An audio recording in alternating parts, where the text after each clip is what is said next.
pouquinho sobre o que é combustão. Então, vocês vão encontrar, certo? Falando sobre combustão na página 81 do livro de vocês, e a gente vai seguir sequência da página 81 a 88. Então, nós vamos falar sobre combustão, nós vamos falar sobre a lei de Lavoisier, nós vamos falar sobre a lei das proporções constantes, método científico e vamos falar um pouquinho sobre Dalton. Então, para falarmos de combustão, nós temos que levar em consideração o que é comburente, certo? E o que é combustível, certo? Então, combustível, né, são as substâncias que participam de reações, certo? Através do fornecimento de energia. E ele realmente, ele queima, certo?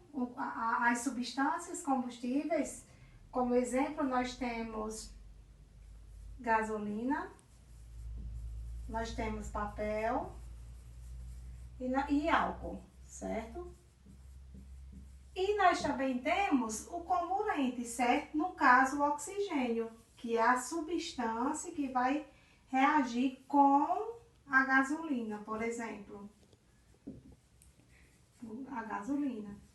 Então, o oxigênio em contato com a gasolina, com o fornecimento, reagir com a gasolina, por exemplo. A gasolina.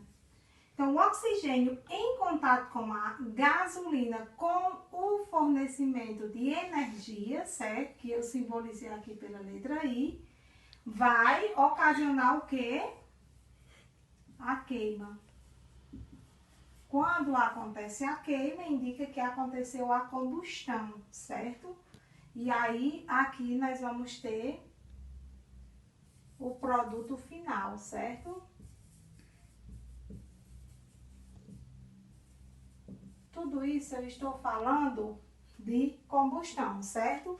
Que é a queima ou uma reação que acontece entre o combustível e o comburente.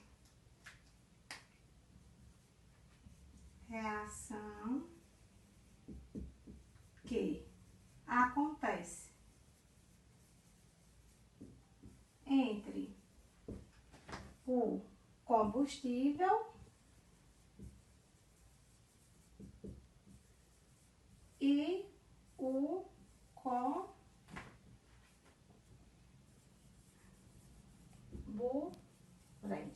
certo? Então, quando acontece essa queima entre o combustível e o comburente, vai ocasionar o que? A combustão, certo? E essa combustão, ela pode existir uns limites da inflamabilidade, certo? Nós vamos falarmos um pouquinho agora sobre esse cara super importante, ilustríssimo, Lavoisier. Né? Tem até uma famosa frase que fala: na natureza nada se cria, nada se perde, tudo se transforma, não é isso? Então, esse cara aqui, ele foi o pai da química, certo? Então, quando ele começou a observar todas aquelas reações, né, vindo sendo desenvolvida com a substância, ele começou a ver essas reações químicas e começou a fazer o quê? A analisar, né, a substância que fazia parte daquelas reações. Como, por exemplo, ele pegava um pincel desse, submetia a uma reação, pegava uma determinada balança, pesava para ver se a massa dele condizia com a mesma massa do produto que ele ia originar, certo? E aí, né, em uma de suas experiências, ele percebeu que a soma das massas dos reagentes é igual à soma das massas dos produtos. Ele pegou o carbono grafite, certo? Carbono grafite, e ele pegou quem? O oxigênio, certo? E aí, né, isso é uma reação química, que a gente sabe que isso aqui é o reagente que a gente estudou, né, no conteúdo passado. A gente fez até prova sobre isso. Então, o carbono mais o oxigênio deu origem a quem? Ao gás carbônico, certo? A gente sabe que isso aqui é o reagente que a gente estudou, né, no conteúdo passado. A Ele fez até prova sobre isso. Então, o carbono mais o oxigênio deu origem a quem? Ao gás carbônico, certo? E com isso fez o quê? Ó, o que foi que fez? O carbono que era em formato de grafite, ele tinha 3 gramas de massa, certo? E o oxigênio tinha 7 gramas. 7 gramas, certo? E aí ele colocou, né? Ele pegou o carbono e o oxigênio, colocou em uma balança. E aí pegou o gás carbônico, que foi o que tinha se originado a partir disso aqui. E aí ele viu que a soma da massa dos reagentes, que esse lado da reação antes da seta é chamado de reagentes, é igual, né, à soma da massa dos produtos, certo? Tanto é que ele fez a soma. Desse lado tem quanto? 3 mais 7, 11. Desse lado tem quanto? Tem 11. Então, 11 é igual a 11. E isso acontecia para toda e qualquer, certo, substância que passasse por meio dessa reação. Aí o que era que ele utilizava também? Ele utilizava muito recipiente fechado para poder fazer experiências, certo? E aí o que foi que ele pôde observar? Ele, em um determinado tempo, ele pegou, né, uma substância que era chamava aquela massa, né, de mercúrio, e acendia uma pequena chama, saía faíscas brilhosas que olho nenhum, né, conseguia, né, decifrar, né, a grande quantidade daquelas faíscas coloridas. E aquelas faíscas, ele batizou o nome de quê? De oxigênio. Ele descobriu que dentro daquele recipiente fechado ia existir o quê? Um gás que fizesse com que aquela faísca ela se propagasse de uma maneira mais afetiva. Só que aí, o que era que acontecia naquele tempo? As experiências dele, elas não eram levadas para a Europa. Quando os cientistas famosos daquela época, que eles eram descobertos, que as teorias deles eram aceitas, é porque levava para a Europa. E a de Lavoisier ficou só por onde, né, ele criou. E aí ela não ficou tão famosa, mas depois, né, que foi levada para a Europa, ela conseguiu, né, de fato, ter o maior êxito, o maior sucesso, e hoje está aqui a teoria dele, e eu estou explicando para vocês. E o que era que se observava naquele tempo? Que a cultura do povo influenciava na ação, certo? Na ação das práticas químicas, ok?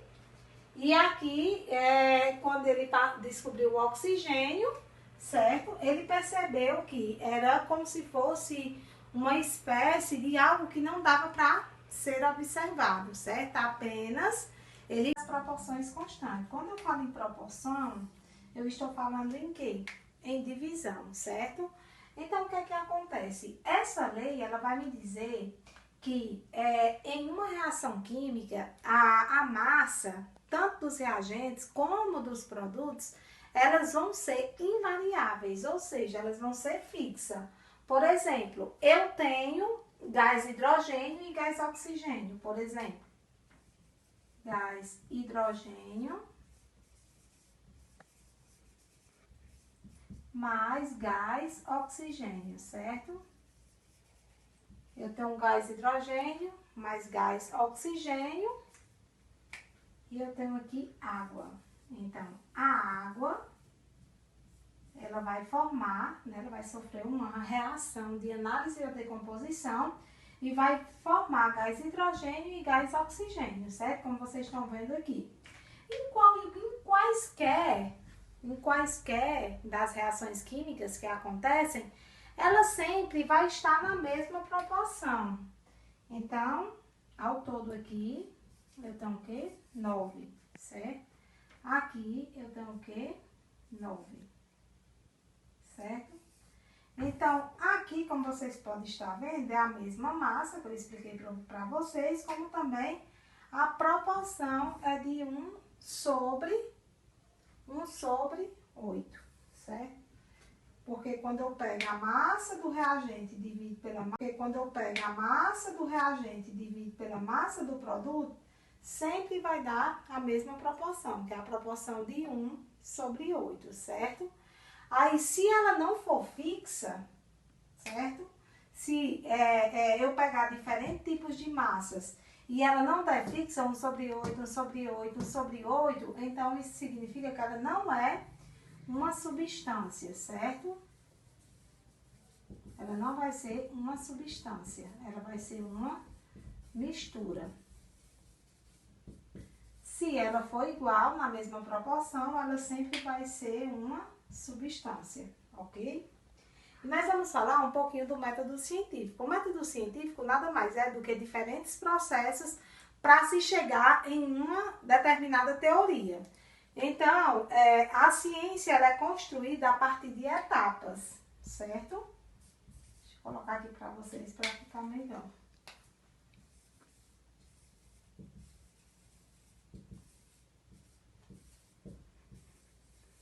Construída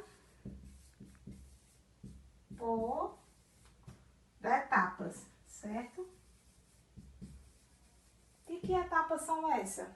São várias. Nós temos a primeira, nós vamos observar, certo? A primeira nós vamos observar. Nós observamos, ó, observar.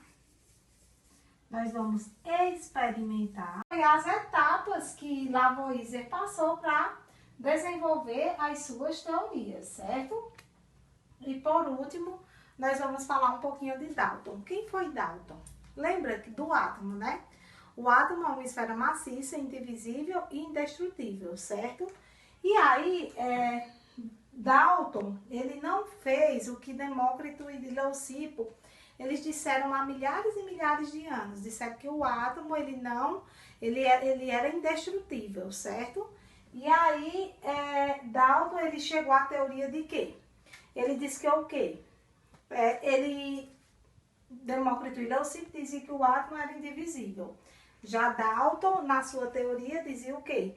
Que existiam as substâncias simples e existiam as substâncias compostas, certo? As substâncias simples,